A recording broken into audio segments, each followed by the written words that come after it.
Medellín, vous en avez déjà sûrement entendu parler. Mais oui, c'est la fameuse ville qui resta sous l'emprise de Pablo Escobar et de son cartel de drogue jusqu'à la fin des années 80. Vous avez peut-être déjà entendu parler de l'énorme festival des fleurs qui s'y déroule chaque année. Medellín, c'est aussi plus de 2 millions d'habitants, plus communément appelée Las Paisas. Cette ville, elle est aussi surnommée capitale de la montagne pour ses flancs montagneux où est venue s'installer une partie de la population. C'est d'ailleurs pour cela qu'ils ont créé un métro-câble qui a permis à la population la plus pauvre de circuler plus facilement dans la ville.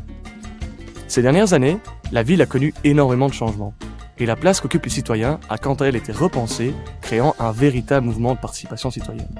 En effet, peu après la dissolution du cartel de Medellín, la ville a voulu faire table rase de ce qui la définissait auparavant, à savoir la violence.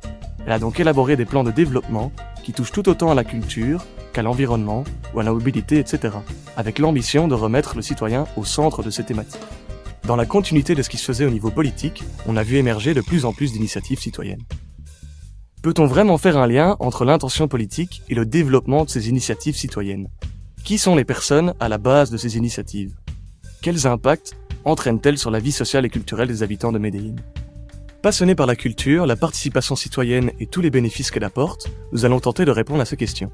C'est pourquoi nous avons décidé de nous rendre sur place afin de rencontrer ces acteurs de changement et de vous amener, loin des discours parfois trop idéalisés, une vision plus réaliste de la restructuration de Medellín.